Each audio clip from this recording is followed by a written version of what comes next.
Assalamu alaikum wa rahmatullahi wa barakatuhu. Que la paix soit sur vous. Bienvenue sur MTA Français. Alors je rappelle le concept de cette émission qui s'appelle l'édito. Vous le savez maintenant. Chaque semaine, des femmes viennent discuter sur des sujets qu'elles choisissent parmi les magazines de la communauté musulmane Ahmadiyya. Alors aujourd'hui, nos deux invités ont choisi un article du magazine El Hakam dans lequel l'auteur Ibn Rashid pose la question suivante: pourquoi les nations musulmanes ont régressé? C'est un article qu'il a écrit en deux parties, en novembre et décembre 2020. Donc pour en discuter avec nous, nous accueillons Madame Aminata Touré. Assalamu alaikum wa rahmatullahi wa barakatuhu.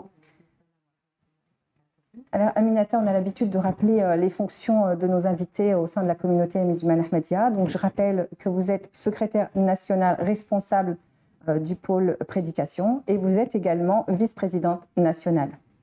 Alors avec nous également via Teams, Madame Anika Rahman. Assalamu alaikum wa rahmatullahi wa barakatuhu. Wa alaikum salam wa rahmatullahi wa barakatuhu.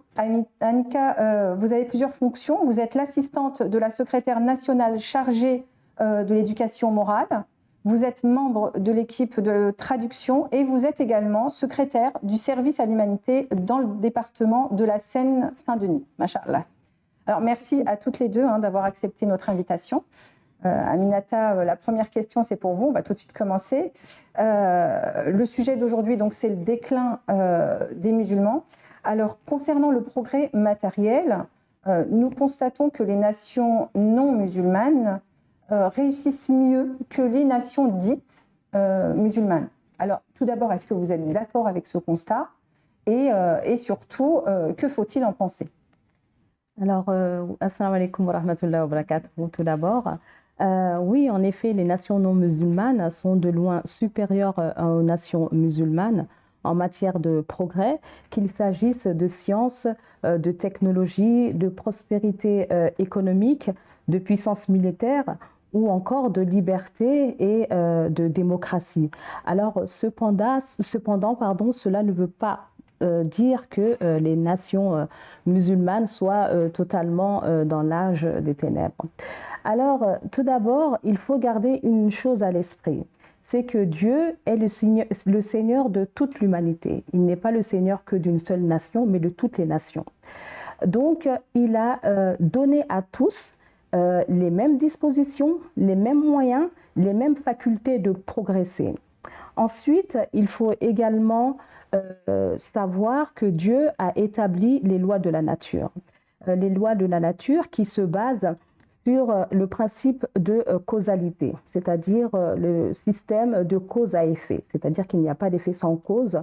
Autrement dit, nos actions, tous les efforts que nous réalisons engendreront toujours un effet. C'est-à-dire que si une personne met en œuvre toutes ses capacités, eh bien, les lois de la nature ne lui feront pas défaut et cette personne, elle sera récompensée, qu'elle soit juive, qu'elle soit chrétienne, qu'elle soit musulmane, athée, quelle que soit sa confession. Ainsi, aujourd'hui, les nations qui ont réussi matériellement, ces nations-là, elles ont œuvré pour acquérir leur richesse. Elles ont lutté d'une certaine manière, en tout cas, elles ont lutté et la loi de la nature a opéré en leur faveur. C'est ainsi que Allah dit dans le Saint-Coran: Man kana yuridu hartha al-akhirati nazid lahu fi harthihi wa man kana yuridu hartha ad-dunya nu'tihi minha wa ma lahu fil akhirati min nasib. C'est-à-dire, quiconque désire la moisson de l'au-delà, nous lui accordons une augmentation de sa moisson. Et quiconque désire la moisson de ce monde, nous lui en accordons sa part. Mais dans l'au-delà, il n'aura aucune part. D'accord. Donc, certaines personnes n'hésitent pas à dire que c'est la religion musulmane qui freine le développement des pays. Alors oui, en effet, certains analystes mettent en cause l'islam en disant que la religion est le principal obstacle à la progression du monde musulman, ce qui est totalement faux, ce n'est absolument pas vrai. Alors dans ce cas-là, comment expliquer le fait que l'islam ait connu le progrès? On sait que le fait que l'islam ait connu l'âge d'or au Moyen Âge et que des intellectuels musulmans aient ouvert les voies aux inventions témoignent du fait que la religion et la croyance en Dieu ne sont en rien en fait un obstacle à la progression. En fait, au contraire, ce sont les enseignements islamiques qui mettent l'accent sur la recherche, sur la découverte et sur l'éducation, qui ont contribué aux avancées en fait du Moyen Âge. En guise d'exemple, je vais vous citer, par exemple, on a Ibn Haytham, qui est un mathématicien et physicien du Xe siècle, qui a été déclaré pionnier de l'optique moderne en développant le premier appareil photo, et son travail révolutionnaire a été reconnu par l'UNESCO.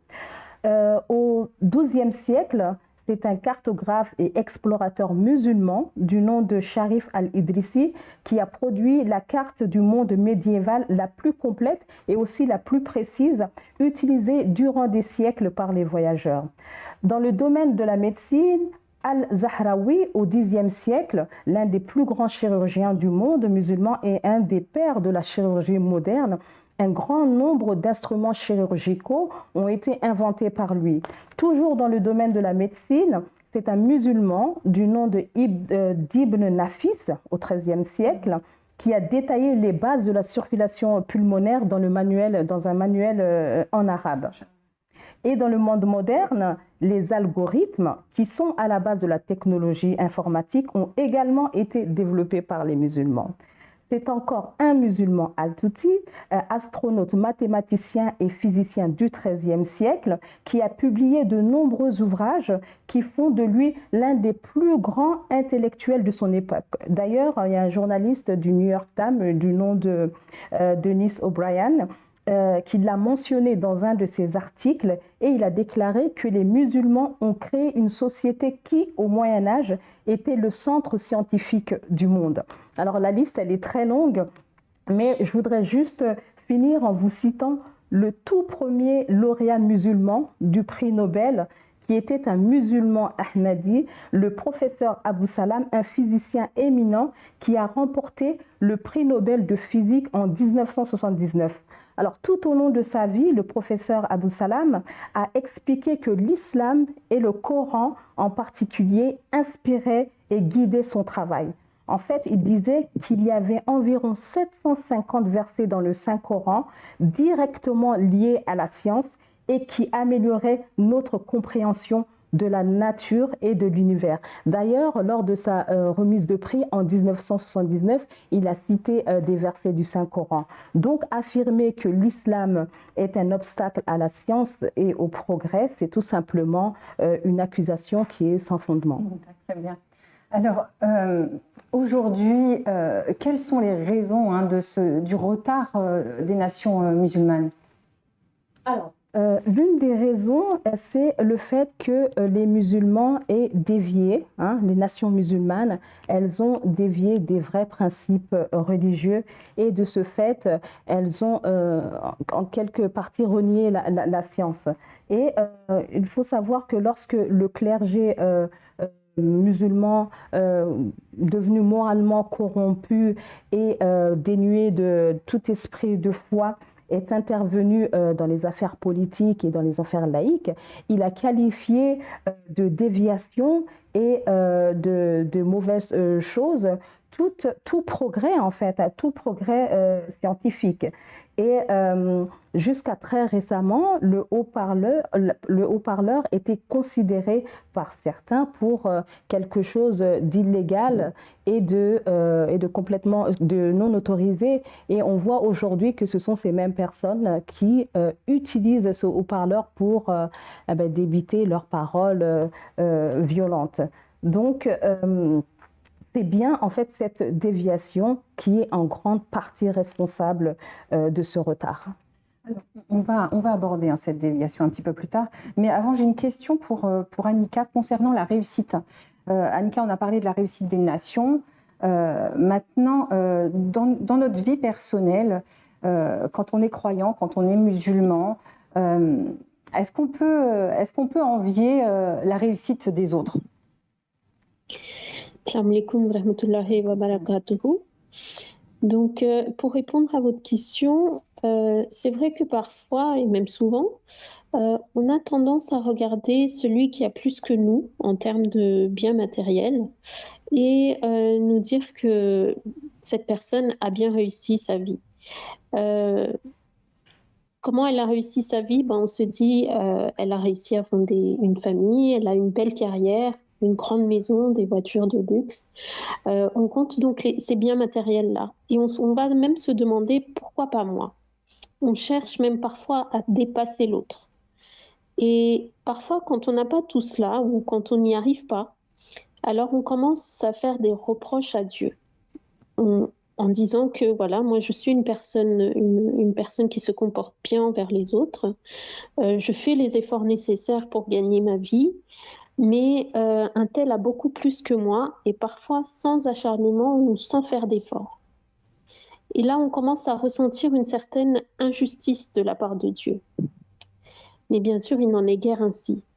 En effet, Dieu nous dit à ce propos, dans la sourate Taha, chapitre 20, verset 132, je cite, « Et ne fatigue pas tes yeux en regardant ce que nous avons accordé à certaines classes d'entre eux, pour qu'ils apprécient temporairement la splendeur de la vie de ce monde, afin de les éprouver par cela. Et la provision de ton Seigneur est meilleure. » En fait, les musulmans ont pour instruction de se tourner vers la vie céleste qui est éternelle et de ne pas s'inquiéter du fait qu'aujourd'hui, ils sont moins nombreux ou moins puissants ou moins riches. Et ce n'est que de courte durée. Très bien. Alors, ce qui m'amène à vous demander, Annika, pour un croyant, quelle est la véritable définition de la réussite? En fait, pour le croyant, la vie de ce monde n'est qu'éphémère.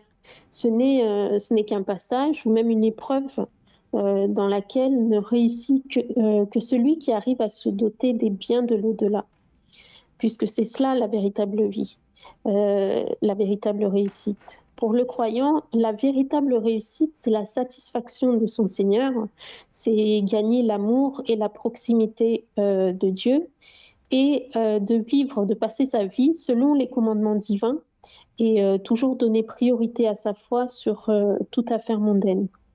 Et Dieu lui accordera alors ses faveurs spéciales, et ça, là, en fait, ça sera là la véritable réussite. Alors, est-ce que ça suppose qu'il ne nous est pas permis en tant que musulmans de chercher à s'enrichir? Ah non, pas du tout. En fait, ce n'est pas ce qui est supposé ici. En fait, il est totalement possible et même encouragé pour le musulman de travailler durement pour gagner sa vie et même de fournir des efforts encore plus importants pour avoir une vie aisée. Et quand on a une vie aisée, on peut vivre confortablement, mais on peut aussi aider les autres, ceux qui sont dans le besoin. D'ailleurs, le Saint-Coran nous enseigne la prière suivante. Rabbana atina fid dunya hasanatan wa fil akhirati hasanatan wa qina adhaban nar, qui signifie Notre Seigneur, accorde-nous les biens de ce monde ainsi que les biens de l'au-delà et protège-nous des tourments du feu. Alors, ce qui est intéressant ici dans cette prière, c'est que on demande les biens de ce monde et les biens de l'au-delà, mais en même temps, on demande la protection du feu de l'enfer. Pourquoi? Parce qu'en fait, lorsque l'homme a beaucoup de biens, hein, lorsqu'il y a l'abondance de biens, cela nous fait oublier notre Seigneur. Et on commence à se sentir maître du monde soi-même. C'est pourquoi la protection divine, elle est indispensable pour rester dans le chemin voulu de Dieu. D'abord, il est rapporté dans un hadith que le saint prophète, sallallahu alayhi wa sallam, paix soit sur lui, a dit « Regarde toujours en dessous de toi, c'est-à-dire celui qui est plus faible que toi. » En effet, cela permet au croyant de réaliser les faveurs que Dieu lui a accordées et d'être reconnaissant envers son Créateur. Et on voit en fait dans la vie de tous les jours hein, que les pays occidentaux, ils ont en fait ils ont beaucoup de biens matériels, mais leur soif en fait de gagner ces biens, elle n'est jamais rassasiée. Alors que dans les pays du tiers-monde, ils sont satisfaits du peu qu'ils ont. Et ces nations occidentales où on cherche tout le temps à avoir plus, cela en fait, la soif, elle n'est jamais rassasiée, mais le bonheur aussi, lui, n'est jamais atteint. Merci Annika. Alors Aminata, on en revient aux nations musulmanes. Hein. Vous avez évoqué le Dieu gracieux, le Seigneur de l'humanité, qui, dans le domaine des progrès matériels, récompense tous ceux qui font des efforts, que ce soit des musulmans, des juifs, des chrétiens, des athées ou autres. Maintenant, dans le domaine spirituel, qu'en est-il hein, du soutien divin? Qu'en est-il de l'exaucement des prières? Alors oui, on peut se poser la question, c'est-à-dire pourquoi les nations musulmanes souffrent ainsi alors que Dieu a promis de venir en aide aux croyants et de les protéger. Alors tout d'abord, ça c'est une certitude, Dieu tient toujours ses promesses, hein. Il ne faillit jamais à sa parole. De plus, il dit dans le Saint-Coran, faites appel à moi et je vous répondrai. Autrement dit, demandez-moi et je vous viendrai en aide. Alors, Dieu s'adresse ici aux croyants. Qu'est-ce qu'un croyant? Un croyant, c'est celui qui va tout mettre en œuvre pour gagner l'amour de Dieu et qui va se soumettre au commandement de Dieu et qui va également s'acquitter de ses devoirs envers son prochain, en agissant avec lui avec un esprit de bonté, un esprit de bienveillance, de patience, de justice, etc. Or, aujourd'hui, qu'est-ce qu'on constate lorsqu'on se retourne vers les nations musulmanes? Tout d'abord, on constate que ces nations-là ont succombé à l'attrait de la richesse et du luxe. Il suffit de regarder hein, du côté des nations riches en pétrole et de se rendre compte qu'ils se prélassent, ils se complaisent dans leur richesse alors que leurs voisins se noient dans la pauvreté, dans la maladie et dans les conflits. Donc cette richesse abondante les a rendus complètement avides, égoïstes et immoraux. Ces nations-là, ils oppriment en fait leurs propres citoyens et ne remplissent pas leurs obligations envers Dieu ni envers l'humanité. Regardez par exemple ce qui se passe au Yémen. Le Yémen, c'est aujourd'hui l'une des pires catastrophes humanitaires de l'histoire récente et rien n'est fait en fait pour aider ce peuple. Un autre point, le véritable qu'il faut garder également à l'esprit, c'est que le véritable musulman est une personne dont les paroles et les actes convergent. Or, chez bon nombre de musulmans, aujourd'hui, les paroles et les actes ne sont pas en accord. Ils disent une chose et ils font autre chose.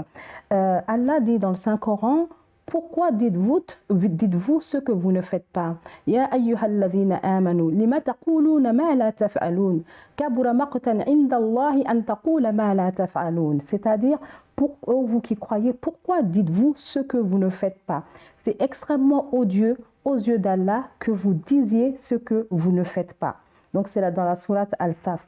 Et en ce qui concerne également les prières, les musulmans peuvent prier, mais ils n'honorent pas leur prière à travers des actes et sont à l'image du verset, plutôt des versets de la sourate Al-Ma'oun qui dit « Fawailul lil musallin alladhina hum an salatihim sahun » c'est-à-dire malheur à ceux qui prient, mais qui sont oublieux de leur prière. Donc, en revanche, ceux qui sont croyants et qui montrent à travers leurs actions la preuve de leur foi, ce sont eux qui bénéficient de l'aide divine et ce sont eux qui sont les récipiendaires des faveurs spéciales de Dieu. Merci, merci Aminata. Alors Annika, j'ai une autre question pour vous. Après la réussite personnelle, on va parler des difficultés, des épreuves auxquelles nous sommes tous et toutes confrontés à un moment ou à un autre de notre vie. Pouvez-vous nous expliquer le rôle de ces épreuves et surtout comment y faire face? Donc, à propos des épreuves, Dieu dit dans le Saint-Coran, Surat al-Baqarah, versets 156 à 158, je vous cite la traduction, « Et certainement, nous vous éprouverons en vous affligeant un peu de crainte, de faim, de perte de biens et de vie, et de récolte.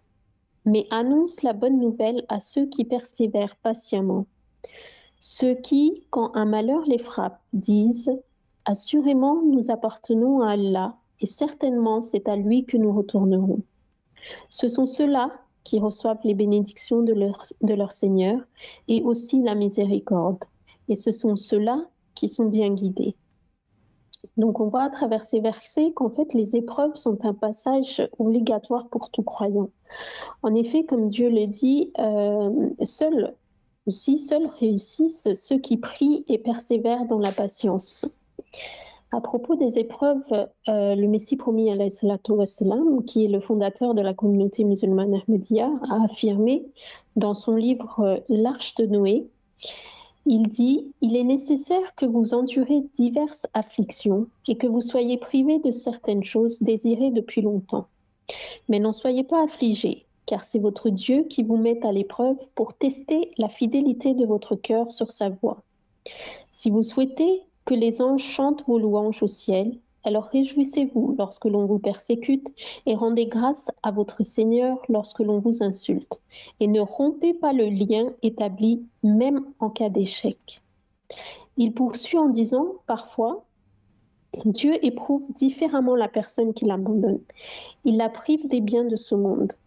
Cette dernière épreuve est moins risquée que la première, car la personne éprouvée par l'abondance de biens a tendance à cultiver l'arrogance. Donc, de toutes les façons, les deux épreuves attirent la colère de Dieu. La source de tous les délices est Dieu. Si ces personnes ignorent le Dieu éternellement vivant, existant de lui-même, soutien de tout existant, et n'ont aucune crainte et se détournent de lui, comment acquerront-elles la vraie prospérité? Béni est celui qui comprend ce secret, et malheur à celui qui ne le comprend pas. Donc on comprend par tout cela, par tout ce qui a été cité juste avant, que les épreuves en fait sont un passage obligatoire dans la vie de chacun pour tester la foi. Et seules les personnes qui sont patientes et qui persévèrent avec la prière et qui n'abandonnent pas leur Seigneur, et qui n'abandonnent pas leur Seigneur et se retournent vers lui, quelle qu'en soit l'épreuve, sont celles qui en fait prospèrent réellement. Merci Annika, merci pour ces belles paroles du Messie promis alayhi salam. On reste avec vous Annika. J'aimerais revenir sur un discours de notre président de la République, Monsieur Emmanuel Macron, ou plus précisément d'une phrase qu'il a prononcée lorsqu'il s'est exprimé sur le séparatisme.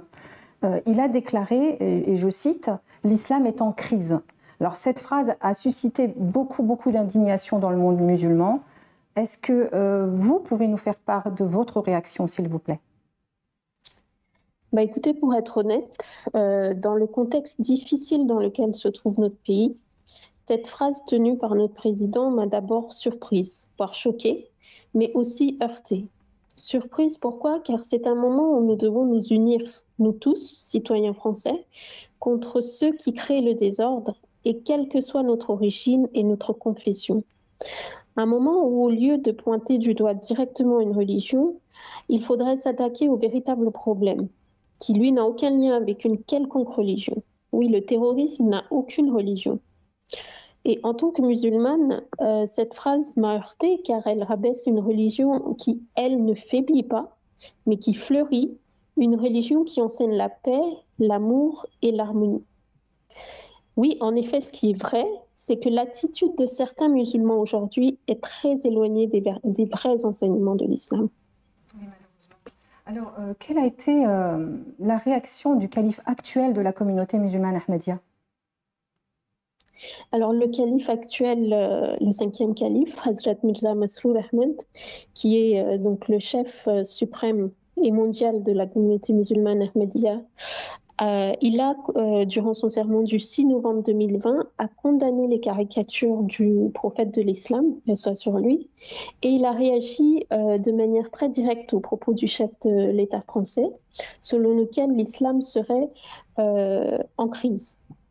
Donc le calife n'a pas hésité à dire que de nos jours, de nombreux dirigeants de nations occidentales nourrissent des sentiments de malveillance envers les musulmans et l'islam. Certains le font de manière plus discrète, mais celui qui l'a fait de la manière la plus directe et sans scrupule est bien le dirigeant de la France, M. Emmanuel Macron. Donc, le calife dit que lorsqu'ils ne sont pas en train de le déclarer ouvertement, ces dirigeants nourrissent quand même dans leur cœur des préjugés par rapport à l'islam. Et de plus, la population, une grande partie de la population qui ne bénéficie pas d'une connaissance approfondie de l'islam, elle aussi s'oppose donc aux musulmans et à l'islam. Donc, quoi qu'il en soit, le devoir des musulmans ahmadis, le devoir qu'il incombe aux musulmans ahmadis, c'est toujours de prier et de faire des efforts pour présenter au monde ce qu'est l'islam en réalité. Et l'islam en réalité, c'est quoi? L'islam est par la grâce de Dieu une religion vivante, une religion qui fleurit et fructifie. Oui, c'est vrai, Annika, et vous avez raison de le préciser, parce que c'est vrai que par la grâce d'Allah, en plus, toutes les trois, on est témoins au sein de la communauté musulmane ahmadiyya de cette religion vivante. Alhamdulillah. Alors, j'ai une autre question. Pourquoi la religion musulmane est autant attaquée et ouvertement? Le calife a continué en disant que en fait, c'est en fait le monde islamique qui est désuni. Donc cette situation, cette opposition à l'islam résulte du manque d'unité parmi les musulmans. Les pays musulmans sont opposés les uns aux autres. Donc entre eux, ils sont opposés les uns aux autres. Et ce sectarisme des musulmans qui est observé par le monde extérieur, ce monde extérieur, il en profite pour exploiter justement cette désunion qui règne parmi eux. Et si le monde, en fait, venait à savoir que les musulmans sont unis, si les musulmans étaient unis dans leur croyance en un seul Dieu et un seul prophète, et qu'ils sont prêts à consentir à des sacrifices pour leur religion, des agissements portant atteinte à notre religion n'auraient plus jamais lieu dans le monde non islamique. Aucun journal n'aurait plus l'audace de publier des caricatures du saint prophète sallallahu alayhi wa sallam. Et donc, le calife dit qu'il n'incombe pas au président d'une nation quelconque de déclarer que le mauvais comportement d'un individu reflète l'enseignement même de l'islam et constitue une crise pour les musulmans, pour ensuite inciter son peuple à s'opposer à l'islam en disant qu'ils sont en guerre et qu'ils mèneront un combat sans relâche. Donc, notre devoir à nous, c'est toujours et surtout envoyer des salutations sur le saint prophète, paix soit sur lui, et prier pour l'islam. Donc, quoi qu'il en soit, c'est surtout ça. C'est surtout vers ce devoir que le calife ne cesse de faire des appels. Et il demande aux Ahmadis aussi de prier pour que les musulmans puissent s'unir, car alors c'est là qu'en fait les musulmans se rendraient compte du poids de leur influence. Merci Anka. Discours de notre calife, qu'Allah l'aide toujours, discours toujours sans détour, mashallah. Alors Aminata, est-ce qu'on pourrait avoir le point de vue de la secrétaire responsable du pôle prédication concernant cette phrase de notre président, l'islam est en crise? Alors, malheureusement, très souvent, on fait l'amalgame entre l'islam, cette belle religion, comme l'a rappelé notre sœur Annika, et le comportement abominable de certains musulmans. Alors, voyez-vous, un arbre fruitier, un arbre fruitier, il donne des fruits. Et parmi ces fruits, il est même probable que certains pourrissent. Alors, va-t-on condamner l'arbre tout entier, bien enraciné dans le sol, sous prétexte que certains fruits pourrissent? Ben non, c'est ce qui se passe en fait avec l'islam. On condamne cette religion, l'islam, alors que sous prétexte que certains individus commettent des atrocités. Bon, alors je voulais juste revenir sur un point que notre sœur Annika a abordé, c'est le manque d'unité parmi les musulmans. En effet, les musulmans sont divisés, et cette division, elle était prédite par le saint prophète Mohammed sallallahu alayhi wa sallam. Il y a 1400 ans de cela, il a dit que l'islam se diviserait en 73 sectes et qu'une seule, en fait, représenterait le vrai islam, en fait, l'islam dans sa vraie forme. Donc, il a annoncé que face à toute cette cacophonie, face à toute cette décadence qui allait atteindre son comble, Allah enverra l'imam Mahdi pour faire renaître l'islam dans sa forme originelle, tel qu'il a été prophétisé, tel qu'il a été enseigné par le saint prophète Mohammed sallallahu alayhi wa sallam. Et cet imam Mahdi sera également le Messie qui sera adressé à toute l'humanité tout entière. Donc nous croyons fermement que cette personne, c'est Hazrat Mirza Ghulam Ahmad, alayhi salam, fondateur de la communauté musulmane Ahmadiyya. Et en effet, tous les signes que le saint prophète Mohammed sallallahu alayhi wa sallam a prédits pour témoigner de sa véracité se sont accomplis en sa faveur. Alors d'abord acclamé comme champion de l'islam, il fut rejeté dès lors qu'il s'est proclamé être le Messie. Donc il ne pouvait pas échapper à la règle. Allah il dit bien dans le Saint-Coran, Ya hasratan ala al-ibad ma ya'tihim min rasuli illa kanu bihi yastahzi'un, qui veut dire hélas pour mes serviteurs, il ne leur vient pas de messager qui ne le raye. Donc Hazrat Mirza Ghulam Ahmad alayhi salam n'a pas échappé à cette règle-là.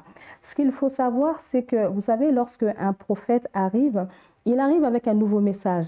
Et ce message, bien évidemment, il ne peut pas aller dans le sens du message qui est communément admis par ce peuple, parce que le peuple se trouve dans les ténèbres et il vient pour les extirper de ces ténèbres. Donc forcément, les gens qui se complaisent en fait dans ces ténèbres-là ne vont s'opposer à lui.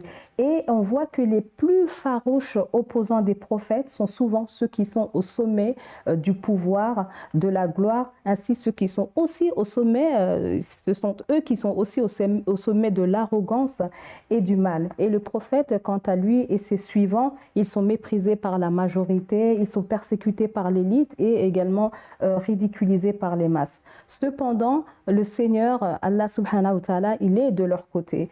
Et donc, ce fut le cas pour Hazrat Mirza Ghulam Ahmad. Et comme pour tous les prophètes, il a accompli sa mission. La communauté musulmane Ahmadiyya a fait des progrès considérables et s'est implantée dans plus de 200 pays à travers le monde. Ces deux seuls facteurs, à savoir être accusé d'imposteur et réussir malgré tout, suffisent pour indiquer que Hazrat Mirza Ghulam Ahmad est un vrai prophète au sens le plus complet.